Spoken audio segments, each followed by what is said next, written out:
Lá vem a costureira, a mulher trabalhadora e o povo do vestuário.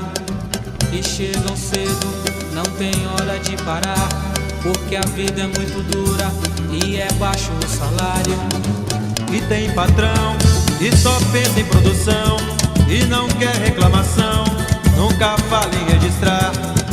Mas nossa gente com isso não está contente, pois quer tudo diferente e por isso vai lutar.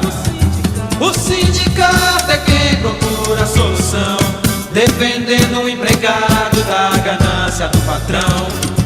O sindicato é quem procura a solução. Olá, amigos e amigas, começamos esse programa Vestuário em Foco, programa do Sindicato dos Trabalhadores na Indústria do Vestuário de Nova Friburgo e região.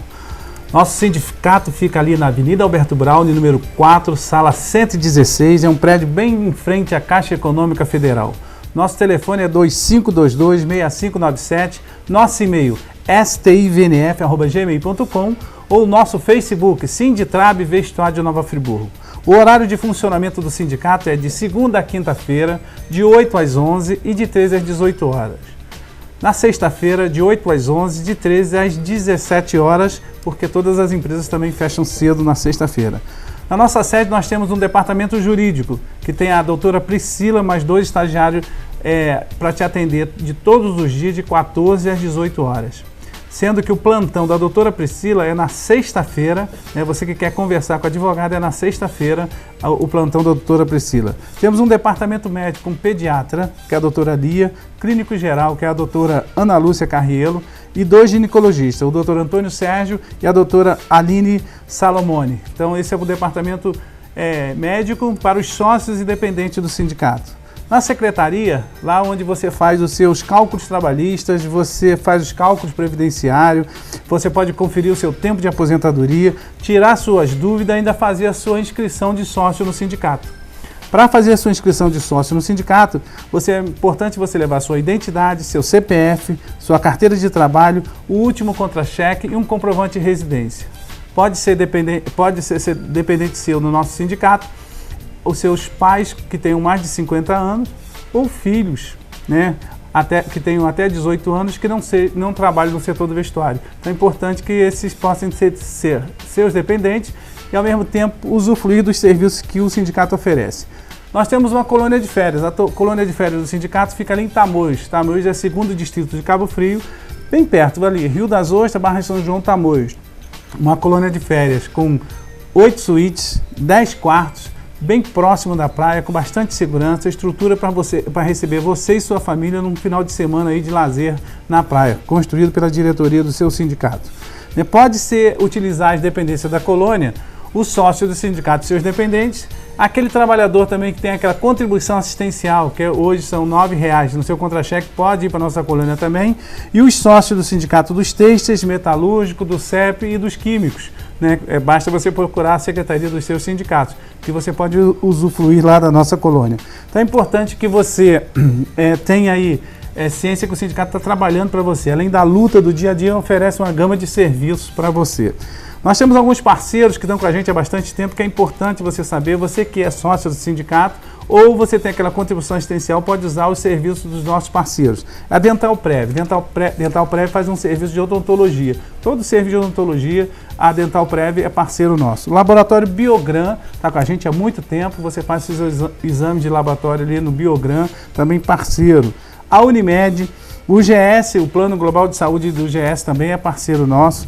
A Ótica Vista Preciosa, o curso de Informática Inova, que fica lá na sede do Sindicato dos Têxteis, a Estética Zen, né, que faz todo o seu trabalho de estética, de fisioterapia também, a Estética Zen, a Babelli, que a gente fala que é o centro de tricoterapia, né, que cuida do seu cabelo, da sua pele, ali no centro da cidade. A Depil Belas é um salão em olaria, que você pode usar também os serviços. A Universidade Estácio de Sá, Universidade Cândido Mendes e Unopar também são parceiros nossos. Né? Temos ainda um contrato agora com o Dr. Eduardo Cardoso Saiba, que é cardiologista, que atende também os associados do nosso sindicato. Nós temos convênios em colégio, farmácias, que para que você, trabalhador do vestuário, tenha uma gama de serviços. Então é importante você ser sócio do sindicato, usufruir desses serviços e ainda contribuir para a luta. Se você não pode visitar a sede do nosso sindicato, liga para a gente, 2522-6597, que a gente vai até a empresa que você trabalha, onde que você combinar com a gente. O sindicato é quem propor a solução. Olá, amigos. Estamos no programa Vestuário em Foco. Tudo bem, Luzia? Vamos seguindo o programa. Olá, Edil. Olá a todos os nossos amigos e amigas, telespectadores. Programa Vestuário em Foco com vocês, como sempre, trazendo informação e orientações. Então, fiquem conosco que o programa vai continuar sendo interessante, como sempre. Luzia, nós vamos começar ainda dando a informação para os companheiros trabalhadores do vestuário que nós temos a Assembleia de Prestação de Contas. É importante a gente ter essa Assembleia que ela faz com que a transparência, né, no sindicato aconteça. A gente vai assistir só um videozinho seu, convocando a Assembleia e a gente volta. O sindicato é quem propor a solução. Olá a todos os trabalhadores do vestuário. Estamos convocando a todos vocês para o dia 23 de novembro, às 18 horas, para a Assembleia de Prestação de Contas, do qual é muito importante cada um de vocês participarem. Vocês pagam a contribuição ao seu sindicato e tem que saber exatamente onde é que está sendo aplicado o seu dinheiro. E esta Assembleia é para isso, para que vocês saibam o que foi arrecadado e onde está sendo aplicado cada real que você aplica neste sindicato. Então, estamos convocando a cada um de vocês para estarem presentes no dia 23 de novembro, às 18 horas, na Assembleia de Prestação de Contas. Participem! É muito importante você saber onde você aplica e onde é gasto o dinheiro. É isso aí, você viu o vídeo, né? Então, Luzia, a Assembleia de Prestação de Contas é fundamental, né? Como você mesmo disse no vídeo, é fundamental no sentido de que os trabalhadores tenham ciência de como está sendo aplicado o dinheiro, a forma que o sindicato vestuário usa de transparência junto com os trabalhadores. Não, esse é o momento realmente dos trabalhadores estarem presentes. Se tiverem alguma dúvida, perguntar à diretoria do sindicato e ao contador que vai estar presente nesta Assembleia, onde está sendo aplicado cada centavo que ele aplica no seu sindicato. Então, esse é o momento. Tem dúvidas? Quer saber de alguma coisa? Vá na Assembleia e ali a gente vai estar passando tudo para vocês, todas as informações com a maior transparência possível. É verdade. Então, participe, gente. Olha, é fundamental. No momento que nós estamos vivendo no país, é fundamental você participar de todas as ações que o seu sindicato promova. Diante disso, nós estamos vivendo um impasse hoje no Brasil, que é a questão da reforma trabalhista. E a gente sabe muito bem que a reforma trabalhista ela vai entrar em vigor a partir do dia 11. Então, Luzia, é importante a gente passar alguns pontos para os companheiros trabalhadores, porque muito trabalhador achou que não se inteirou sobre a reforma trabalhista. Por mais que a gente falasse aqui, porque a gente tivesse o nosso material na rua, que a gente tivesse em campanha, teve a greve do dia 28 de abril, teve outros movimentos a nível nacional contra a reforma, mas infelizmente o governo golpista do Temer e esse Congresso aprovou a reforma. E aí tem alguns pontos que são fundamentais a gente elencar aqui, principalmente no que diz respeito à homologação da rescisão de contrato, né? As homologações continuarão sendo feitas normalmente no Sindicato dos Trabalhadores do Vestuário. E você que é trabalhador, você tem o direito de exigir que a sua rescisão seja feita no seu sindicato. Por quê? A lei diz que é facultativo, né? A homologação ser realizada no sindicato. Porém, dá ao trabalhador o direito de escolha, né? Dá ao trabalhador o direito de pedir a assistência do seu sindicato. Por quê? E a gente vai continuar fazendo normalmente. Porque às vezes é difícil, a gente sabe que tem pessoas que entendem, sabem fazer os cálculos direitinho, se o que está recebendo está certo ou se não está. Agora, nem todo mundo sabe disso. Então, o nosso sindicato continuará fazendo as homologações, continuará dando total apoio aos trabalhadores do setor. Então, primeira coisa, vocês não assinem absolutamente nada na empresa se vocês tiverem alguma dúvida. Tem dúvida? Liga para o seu sindicato, manda mensagem pelo Face, entra em contato com o seu sindicato que a gente vai te orientar o que é melhor para você. Tem que fazer rescisão? Peça que a sua rescisão seja feita no seu sindicato. A gente, se falar, mas não precisa. Assim, precisa porque eu sei que eu tenho o direito de fazer no meu sindicato e eu quero que seja feito assim. E a gente vai estar lá para te dar toda a assistência. É verdade, porque a partir de agora, se você não tiver essa postura, a empresa pode querer peitar você e fazer a homologação na empresa ou no escritório de contabilidade. E são dados para vocês, trabalhadores, prestarem atenção. 70% das ações que nós temos no nosso departamento jurídico são de ações pedindo revisão nos cálculos trabalhistas. 70%, ou seja, significa que foram feitas homologações, mesmo no sindicato, que a gente, né, botando as ressalvas, nós ainda tivemos que entrar com ação para garantir o seu direito, porque muitos, infelizmente, às vezes é contabilidade, as empresas não têm a preocupação de fazer aquela coisa corretamente. E nós do sindicato estamos ali para fiscalizar, conferir, ter uma pessoa que é treinada para conferir as verbas, se você recebeu o 13º, se recebeu férias, se o seu FGTS depositado, se foi pago, né, 1/3 das férias corretamente, seus dias, a questão do aviso prévio, né, Luzia, que o aviso prévio hoje, ele é de 30 dias, quem tem mais de um ano de casa tem aquele acréscimo de 3 dias, referente a cada ano trabalhado, então dá mais um ganho para o trabalhador. Então é fundamental que você se ligue nesse detalhe, porque se você não se atenta, aí você vai ser prejudicado. E mudou no que diz respeito também à questão da entrada dos processos na justiça, que você agora vai ter que pagar custa para isso. Então, para evitar isso, é melhor a gente fazer as homologações do sindicato. Não, exatamente, né? Como você falou, a gente mesmo fazendo a conferência, né, todas essas ações só puderam acontecer porque a gente colocou a ressalva no ato da homologação de todas as verbas que estavam faltando no ato da sua rescisão. Então, fez a homologação, a gente detectou que estava faltando alguma coisa, foi colocado um carimbo, uma ressalva em todas as verbas que estavam faltando para que isso, a empresa não resolvendo amigavelmente, você pudesse acionar o judiciário e cobrar as devidas verbas.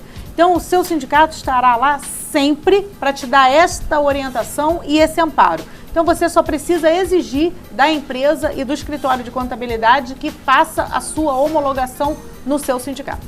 É verdade, e não assine nenhum documento. A gente bate nessa tecla aqui já há muitos anos no programa, que você não deve assinar nada que você não entenda. Então não assine, te dê um papel para assinar, olha, se não entendeu, para assim, eu vou assinar no sindicato. É um direito, está garantido na lei. Essa lei dessa reforma trabalhista aí que foi aprovada está garantida na lei. Você não aceita e vai para o sindicato. Então essa é uma questão que você tem que ficar atento. A gente depende muito de você, companheiro. Então é fundamental, a luta aí que só está começando. Nós vamos trazer em outros programas algumas questões que nós vamos mostrar como você vai enfrentar essa situação no dia a dia. Dito isso, fique ligado, liga pra gente, manda e-mail, Facebook, sinal de fumaça, que a gente está aí junto com vocês. Não é verdade? Luzia, outra situação que é importante a gente alertar para os trabalhadores é a questão do feriado da segunda-feira, no dia 20, né?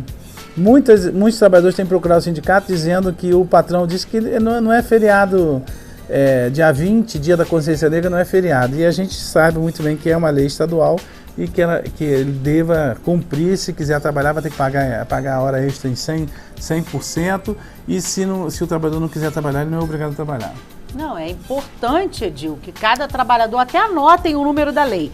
É a Lei 4.007, de 11 de novembro de 2002. Foi uma lei estadual. Então, realmente, esse feriado não é um feriado nacional, é um feriado no estado do Rio de Janeiro.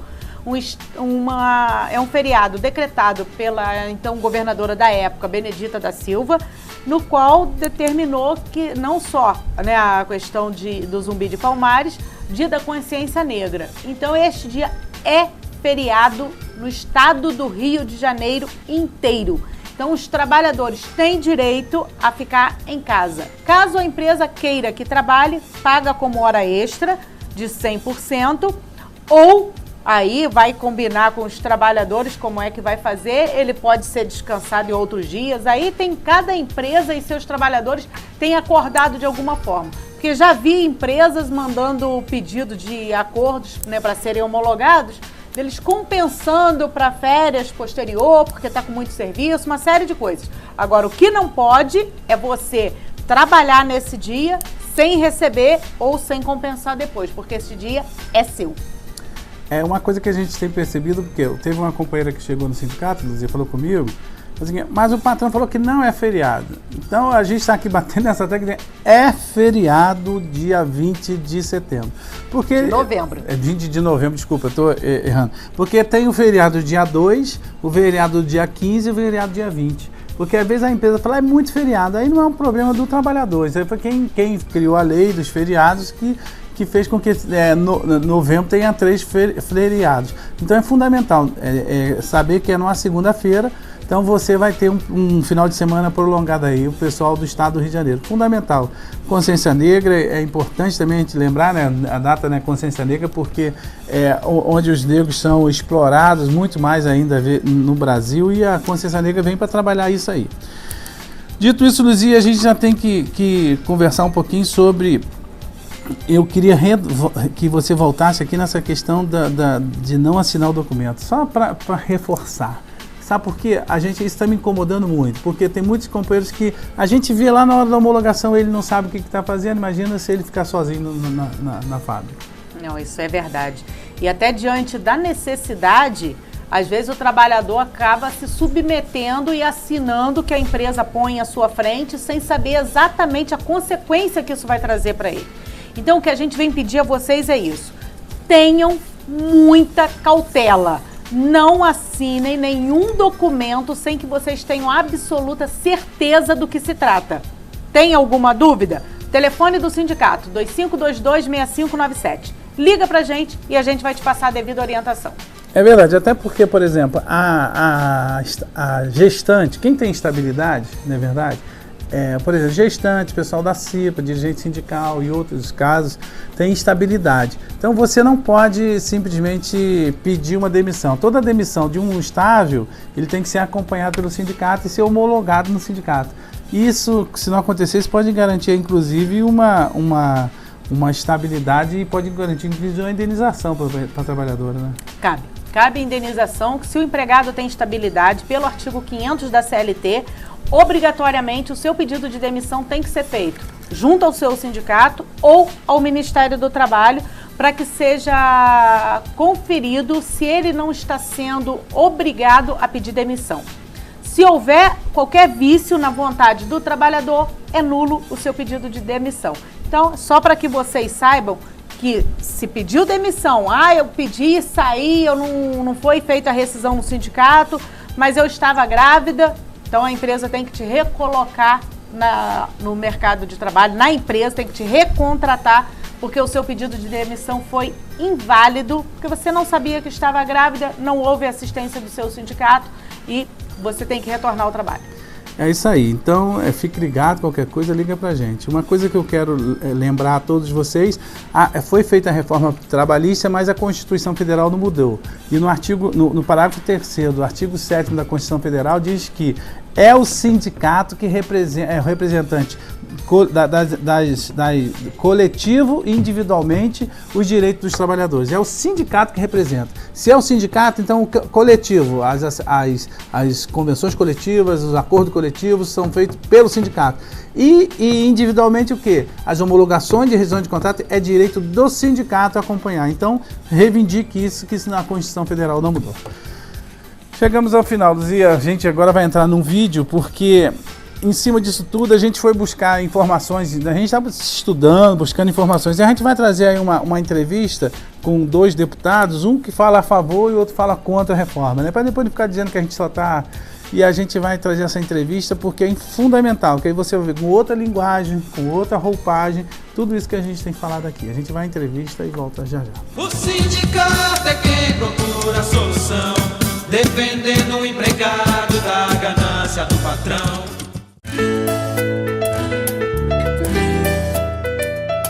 Sendo sócio do sindicato, você poderá desfrutar dos benefícios que ele oferece. Departamento Jurídico, Departamento Médico, curso de Informática, colônia de férias em Tamoios, 2º Distrito de Cabo Frio, atendimento na Secretaria para esclarecimentos e diversos convênios. Para ser sócio, basta comparecer na sede do sindicato, que fica na Avenida Alberto Braune 4, Sala 113, tendo a carteira de trabalho, identidade, CPF e o último contra-cheque em mãos. Seja sócio e fortaleça o seu sindicato.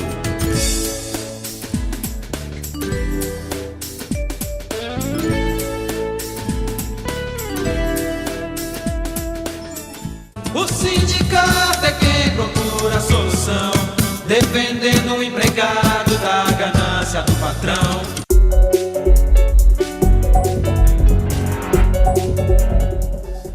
Olá!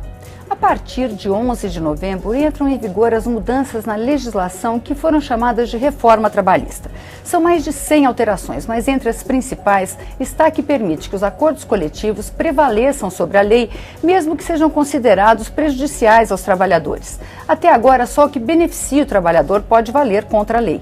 As mudanças são muitas e a polêmica não é menor. A Associação Nacional dos Magistrados da Justiça do Trabalho disse que diversos trechos são inconstitucionais e orientou os juízes a não aplicarem a nova lei. O presidente do Tribunal Superior do Trabalho, Ives Gandra Martins Filho, afirma que essa atitude prejudica a justiça do trabalho. O debate é intenso e algumas entidades empresariais têm orientado cautela. O Câmara Debate da Rádio TV Câmara vai discutir a implementação da reforma trabalhista com os deputados Bebeto, do PSB da Bahia, e Laércio Oliveira, do Solidariedade de Sergipe. Deputados, essa situação bastante polêmica e depois de 4 meses aí de votada a reforma trabalhista, de sancionada, qual a sua expectativa, deputado Laércio Oliveira, para a implementação, para a entrada em vigor da reforma trabalhista? Bom, primeiro quero cumprimentar o deputado Bebeto, cumprimentar e agradecer o convite para participar aqui. A expectativa é muito positiva. Nós avançamos em um tema importantíssimo para o Brasil, no Brasil do desemprego, e nós temos a oportunidade de, a partir desse momento, a partir da vigência da modernização das relações do trabalho, nós temos a oportunidade de apresentar um Brasil novo com oportunidades no mundo do trabalho.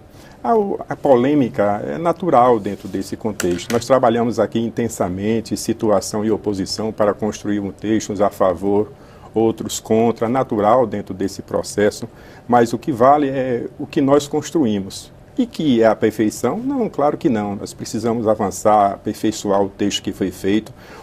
O esforço que foi feito aqui é um esforço saudável, um esforço que leva o Brasil para um outro patamar em termos de relações de trabalho no mundo inteiro. Deputado Bebeto, qual a expectativa do senhor? Eu primeiro dizer que a reforma, ela padece de legitimidade exatamente porque não construiu de modo tripartite a convergência dos dados técnicos que pudessem conduzir a uma análise política e uma decisão desta casa. É lamentável, daí porque estamos a assistir no Brasil inteiro, não apenas os trabalhadores, mas o setor produtivo, com profundas dúvidas sobre a sua aplicação e a própria Justiça do Trabalho. O relator não teve a parcimônia de analisar sequer as iniciativas que seriam adotadas, e os vícios de iniciativa estão presentes no conteúdo de forma tal que muitos dos artigos poderão ser caracterizados como inconstitucionais. Para nós é lamentável que uma matéria tão importante, que tem a ver com a vida da sociedade, que tem a ver com um projeto de desenvolvimento nacional, porque a reforma não é só para mudar a legislação, tem a ver com o tipo, a forma e a organização do trabalho e como ele se associa a um projeto de produção de riquezas nacionais, de modo que a massa salarial total tenha uma participação decisiva no PIB nacional. Isso é assim em todo o país do mundo. Aqui o que se busca é transformar o trabalho em precário, tentando reproduzir no Brasil a mesma relação produtiva que nós estamos assistindo, por exemplo, no México, em que só temos maquiladoras, um trabalho de baixa qualificação social para vender, não é, produtos importantes apenas, ou formar produtos importantes apenas para os Estados Unidos. No nosso entendimento, não é novidade que essas dificuldades a serem enfrentadas, elas formam para nós dificuldades que estão presentes no dia a dia da vida da própria sociedade. Contudo, a própria história nos autoriza a dizer e a pensar de forma abrangente que tudo muda o tempo todo e que o futuro se disputa no presente.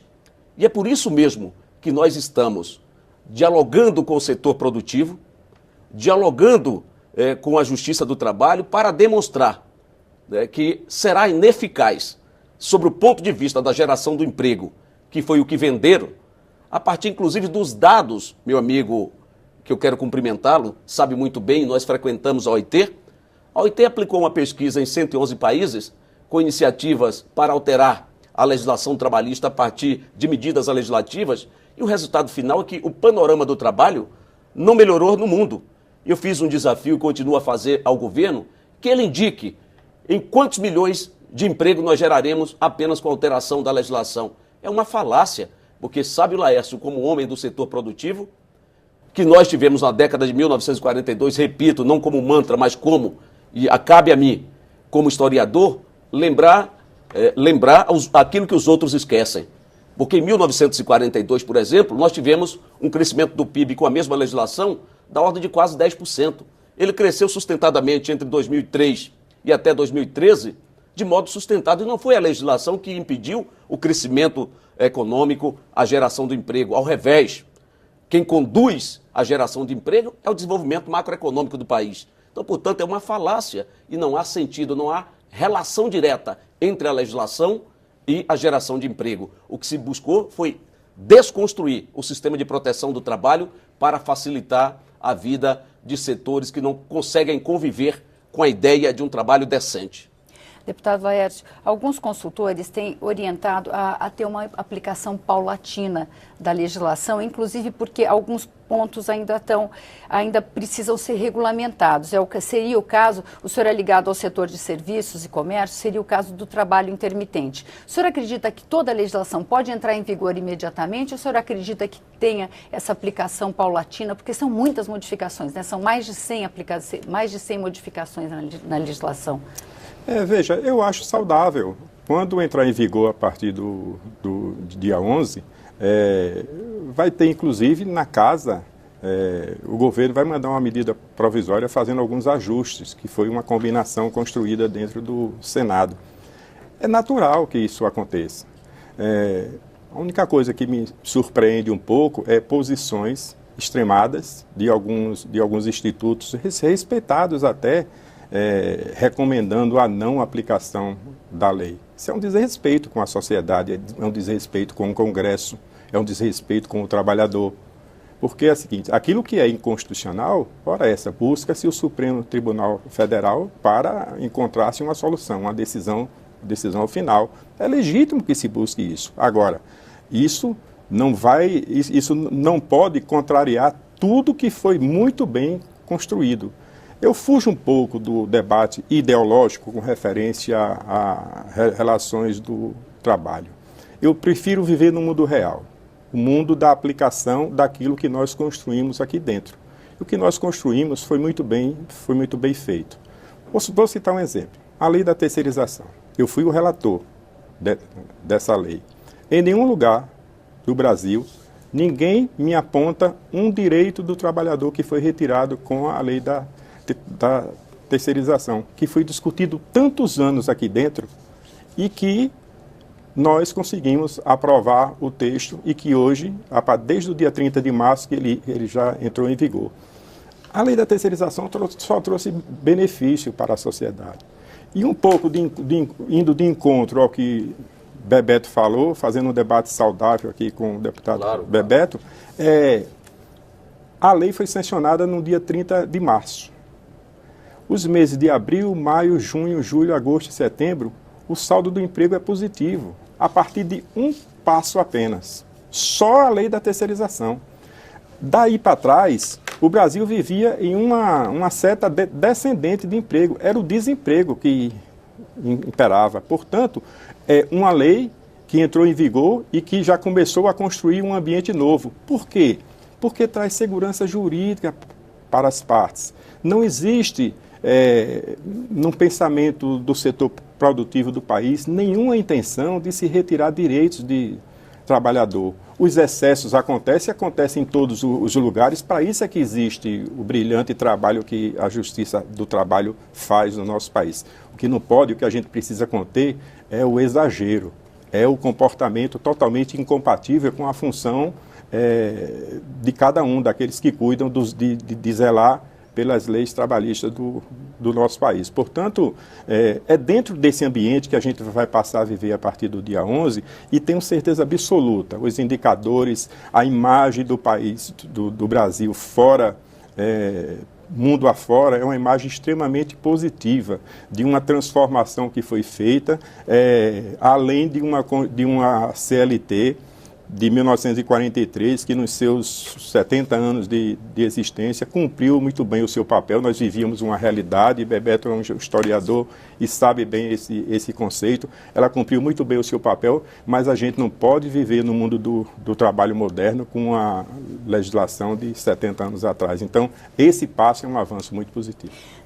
Bebeto, acrescentando uma questão que o deputado Laércio Oliveira falou, a gente teve até recentemente a manifestação de investidores norte-americanos, até se queixando que a reforma tenha sido tímida, que era uma reivindicação, porque eles achavam que a legislação trabalhista brasileira amarrava um pouco os investimentos no país, que dificultava o investimento aqui. Como é que o senhor vê essa questão? O senhor acha que pode facilitar, pode incentivar investimentos no país? Não é a mudança, volto a repetir, da legislação que garante, por exemplo, que um fluxo de capitais disponíveis em todo o mundo, ele seja aqui realizado apenas em função de uma mudança.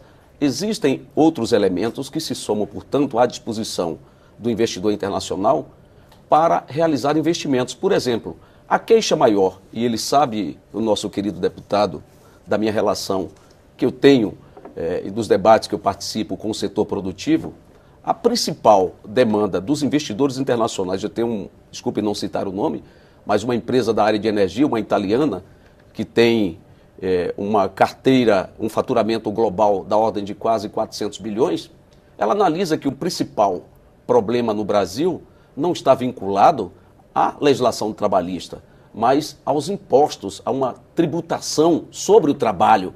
Esta é a principal questão, é a tributação sobre o trabalho. Está vinculado, portanto, a uma reforma tributária necessária que desonere, né, o investidor, né, e dê a ele a capacidade de investir na economia real, gerando dinamismo. Está vinculado também à infraestrutura brasileira. O Brasil tem perdido densidade na sua produtividade em função dos gargalos que nós temos na infraestrutura brasileira. A taxa pública de investimento no Brasil para melhorar a infraestrutura brasileira diminuiu exponencialmente, gerando um custo, né, adicional enorme à produção. Então, deve ser alguém vinculado ou associado a um esforço de tomada de setores importantes aqui que deseja que o Brasil se transforme em terra de ninguém, em Lesoto. Então, não é esse o raciocínio geral dos investidores internacionais com os quais nós conversamos. Por exemplo, empresas de rating avaliam que o Brasil pode e deve receber parte do fluxo de capitais que estão disponíveis em todo o mundo. Mas qual é o principal problema? Não é a legislação trabalhista. O principal problema é a crise política e a insegurança jurídica para que o investidor faça seguramente os seus investimentos sem estar pensando na remuneração deste capital imediatamente. Dou outro exemplo do mundo. Os chineses com quem nós tivemos uma missão. O que é que os chineses dizem? Nós queremos investir no país, nós não queremos uma remuneração do nosso capital imediato, nós não somos imediatistas. O que nós queremos é segurança jurídica das regras contratualistas do país, de modo que eu saiba que o meu investimento não sofrerá na alteração, né, de um governo para outro qualquer revés. Então não tem a ver, isso é uma falácia, não tem a ver, né, com a legislação trabalhista. Quanto à aplicação da legislação e os questionamentos, o meu amigo Laércio sabe, por exemplo, a CEBIC fez uma grande reunião. O Rogério Marinho lá esteve. E qual é o questionamento? Nem o setor produtivo tem segurança necessária em relação à própria aplicação da legislação. É uma mudança abrupta. E a legislação que data de 1942, a CLT, ela foi alterada, você sabe muito bem, em mais de 900 artigos. Quase 900, mais de 700 artigos dos 900 existentes. Portanto, muitas modificações foram operadas. Não é que ela ficou estática no tempo. Ela alterou, mudou. Ora, então, portanto, voltando à pergunta, não é a legislação que vai objetar a capacidade de investimentos. As contas, se você analisar o IED, né, e quais são as razões para impedir o investimento estrangeiro direto, para impedir esses investimentos, estão lá delineadas, que são outros e não a legislação trabalhista. Portanto, eu acho, é preciso pôr a nu esse discurso que não tem correlação, né, com esta movimentação dos interesses do setor produtivo, mesmo dos investidores internacionais. Então, portanto, eu acho que é uma falácia. E a aplicação, meu caro Laércio, a CEBIC, por exemplo, a terceirização que você fez. Ora, numa obra de construção, você tem, no escopo total, a empresa primeirizada e tem um conjunto de empresas terceirizadas, ok? Ora, você está me dizendo que terceirizando, esses trabalhadores não perdem direito. Ao contrário, com a proteção institucional da legislação ainda em vigência, que nós temos a Constituição brasileira, nós temos Direito Internacional do Trabalho, nós temos a CLT, nós temos a Convenção Acordo Coletivo de Trabalho. Essa é a proteção institucional de sindicatos e do Estado, né, na relação de trabalho. Você muda esse panorama. Por exemplo, se aplicada a terceirização numa obra cujo escopo é de uma primeirizada com 23, hoje a Convenção Coletiva, ela trata de proteger os salários, os direitos individuais e coletivos. É um regramento. No formato que tem a terceirização complementada pela legislação trabalhista que vocês fizeram, você pode negociar diretamente com os trabalhadores, buscando nele a fragilidade do momento econômico que nós vivemos, com profundas demissões, e promover um rebaixamento do nível de atividade, da qualidade e da forma do trabalho dele. Eu vivo o dia a dia, o cotidiano dessa relação. Por isso eu não estou apenas analisando do seu ponto de vista teórico, mas da prática. Por isso ela é nociva à sua aplicação aos interesses da sociedade e ao desenvolvimento nacional. Deputado Laércio Oliveira, agora o senhor vai responder primeiro ao deputado Bebeto sobre o que ele estava falando, que juntando a terceirização com a reforma trabalhista há uma fragilização dos trabalhadores, porque eles agora, diante também do momento econômico, eles ficam expostos a uma negociação, a uma fragilização da situação de trabalho. Não sei se eu resumi, mas, senhor, por favor. Vamos trocar a palavra fragilização pela modernização das relações do trabalho. Esse é o eufemismo, hein? Então, essa é uma primeira questão. E o outro, o conceito principal da terceirização. A terceirização chama-se especialização. Então, são atividades específicas. Lembrando, não se terceiriza pessoas, se terceiriza tarefas. Então, assim, esse é o conceito que deve prevalecer. Entendeu? A modernização das relações de trabalho passa para isso, dentro de um ambiente onde as partes, trabalhadores e empregadores, negociam aquilo que é o melhor para a execução do trabalho e o bem-estar das partes. Existe coisa melhor do que isso. Então, o deputado Bebeto colocou uma questão que ele traz lá de um debate que fez com uma multinacional. Que o problema das relações do trabalho é outro. Eu concordo com ele. Nós precisamos avançar num outro aspecto. O volume de encargos sociais e de tributação que incide sobre o trabalho. Claro. Mas isso é uma outra questão, esse é outro enfrentamento que nós precisaremos fazer. Trabalho intermitente. O trabalho intermitente, que você fez uma colocação no bloco anterior, ele traz, assim, um espaço extraordinário para quem está entrando no mercado de trabalho e para as atividades que basicamente precisam de trabalhadores que exerçam dentro da modalidade do trabalho intermitente. Eu perguntei se o senhor acha que isso já dá para ser implementado, que parece que é um setor que ainda há dúvidas, é isso que eu fui o autor da lei. Uhum. Quem escreveu a lei fui eu. Claro então, o senhor acha que já dá para que isso vai ser implementado imediatamente? Já, isso traz segurança jurídica para o trabalhador, principalmente.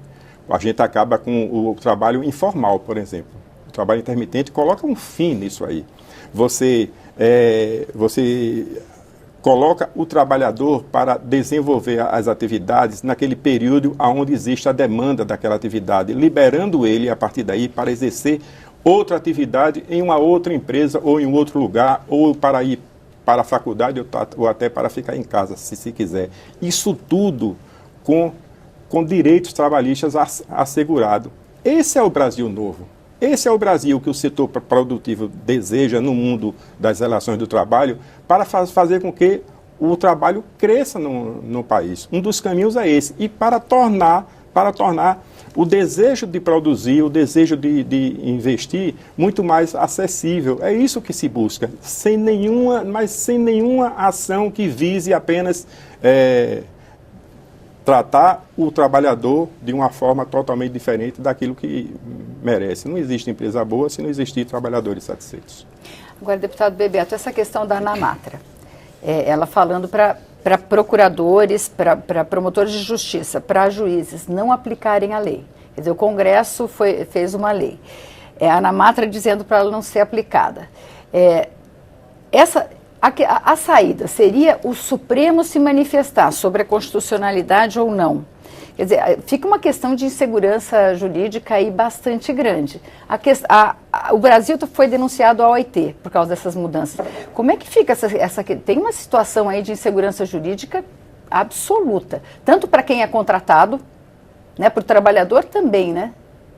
Claro. Não é só o empresário fica sem saber direito como agir, o trabalhador que é contratado também não sabe quais as regras que ele está. Qual seria uma saída aí que desse segurança à economia do país? Olha, há um encadeamento, né, numa ação de governo que resulta neste ambiente de insegurança geral que a sociedade vive. Primeiro, a terceirização, me permita discordar do meu amigo Laércio, ela não é só, ela não terceiriza pessoas, é verdade, mas ela acaba com o conceito de atividade fim e atividade meio, que ainda hoje viceja em muitos países do mundo. Não é? E o conceito de empresa especializada não estava presente, e não está presente no 4302, tal qual estava no 4303. Houve uma supressão absoluta. Você vem com reforma trabalhista, é um encadeamento, e agora alterando a portaria relativamente ao trabalho escravo. Ora, o Brasil garimpou mundialmente o respeito do sistema das Nações Unidas exatamente pelo trabalho, pelo combate ao trabalho escravo, o trabalho forçado, não é?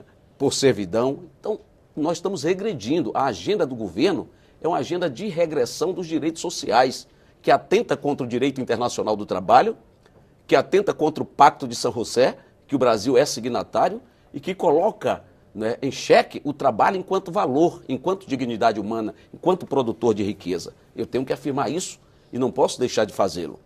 Segundo, em relação à ANAMATRA, não é só a ANAMATRA. As centrais sindicais estão dialogando entre si com toda a rede dos entes sindicais do Brasil, dizendo o seguinte: nós não vamos aceitar a aplicação desta lei.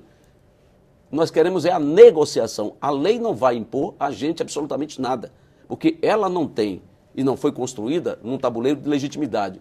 E a ANAMATRA, ela não está impondo, ela está fazendo uma recomendação de um largo estudo do conteúdo completo da legislação, dizendo o seguinte: aqui os juízes devem analisar a aplicabilidade ou não, porque tem um vício de iniciativa em muitas dessas matérias. E o Ministério Público, né, vai, obviamente, nós, pontos da reforma que consideramos um vício de iniciativa ou inconstitucional, nós vamos ao Supremo Tribunal Federal, de modo que a sua aplicação, né, na cultura do trabalho brasileiro, tanto empresarial quanto de trabalhadores, né, será dificilmente digerida com a facilidade que o autor da lei trabalhista esperava ter. Deputado de Oliveira, como é que garante a segurança jurídica nessa situação? Porque a lei está aí, agora tem essa situação aí colocada com essas orientações. Se não me engano, a CNT orientou que se procure o CNJ. Qual a orientação que o senhor acha que se deve tomar nesse momento? É um paradigma que nós estamos quebrando a partir do dia 11. É um Brasil novo, é um mundo do trabalho totalmente diferente. As reações são naturais. Buscar as instâncias superiores é um recurso que quase sempre aqueles que defendem ideologicamente buscam, porque estão em um ambiente de conforto e vai precisar passar a viver dentro de um ambiente diferente. Quase trabalho por exemplo, escravo, é verdade. As centrais sindicais, não, Bebeto, não é bem do trabalho escravo, né? É um Brasil novo que precisa empregar os seus brasileiros e encontra na modernização das relações de trabalho o ambiente propício para fazer isso. A Ana Matra, eu lamento muito o posicionamento dela, acho que até prejudica a própria justiça do trabalho com essas posições extremadas. Eu acho que o que a gente precisa é o seguinte, é entender o que está escrito, procurar aplicar aquilo que foi construído aqui dentro da Câmara dos Deputados, do Congresso Nacional, e não cessar o diálogo. A maturação de tudo isso vai precisar de um tempo? Vai, claro que vai. Nós não somos perfeitos aqui dentro. De repente a gente escreveu alguma coisa que precisa de uma correção. Ora essa, sentando e discutindo e entendendo, vamos fazer as correções. Agora, o nosso objetivo principal é criar um ambiente de geração de emprego. É entender que, do outro lado, existe um trabalhador que teve, com essas mudanças todas, todos os seus direitos respeitados e ofereceu para ele uma condição dele negociar a forma que ele quer trabalhar. Se ele quer tirar férias em 3 vezes, ele tira. Se ele quer sair mais cedo para buscar o filho ou a filha na creche, ele pode fazer acordando com o empregador. E tantos e tantos e tantos avanços que foram construídos. Eu acho que o nosso foco é situação, oposição, justiça do trabalho, Ministério Público do Trabalho, justiça, STJ, é esse, é entender assim, foi bom para o trabalhador e foi bom para o trabalhador. E se foi bom, por que não aplicar? Vamos deixar as nossas ideologias de lado e pensar no Brasil, pensar no trabalhador brasileiro. Nós temos ainda 13 milhões de desempregados no país. Baixou agora porque nós, com a implantação da lei da terceirização, por exemplo, já são quase 200 mil a menos. Já descemos um patamar e vamos avançar muito mais. Mas você permite me dizer, não é taxa de reposição de trabalho, é aspecto da sazonalidade, sobretudo da agricultura, que tem um tempo limitado, mas não a geração estrutural do emprego. Mas depois disso vem outras coisas. Sai a agricultura, entra a construção civil, entra o comércio, entra o final de ano agora, enfim. É assim, o Brasil do trabalho é isso. Você assistiu o vídeo aí, o vídeo é bem claro no que diz respeito aos direitos. Dá para você ver o posicionamento contra, posicionamento a favor, e nós vamos manter sempre a nossa posição em defesa dos trabalhadores, né, Luzia? Não, e agradecemos sempre a vocês por isso. O Sindicato dos Trabalhadores vai estar cada vez mais forte, porque eu sei que vocês estão junto conosco. E falando em sindicato forte, dá os nossos parabéns à nova diretoria do Sindicato Hoteleiro, que foi eleita agora dia 25 e 26 de outubro e que estarão tomando posse em dezembro. Um grande abraço a todos vocês e até o próximo programa, se Deus quiser. Um abraço e até o próximo programa. Lá vem a costureira, a mulher trabalhadora e o povo do vestuário, que chegam cedo, não tem hora de parar, porque a vida é muito dura e é baixo o salário. E tem patrão que só pensa em produção e não quer reclamação, nunca fala em registrar. Mas nossa gente com isso não está contente, pois quer tudo diferente e por isso vai lutar. O sindicato é quem procura a solução, defendendo o empregado da ganância do patrão. O sindicato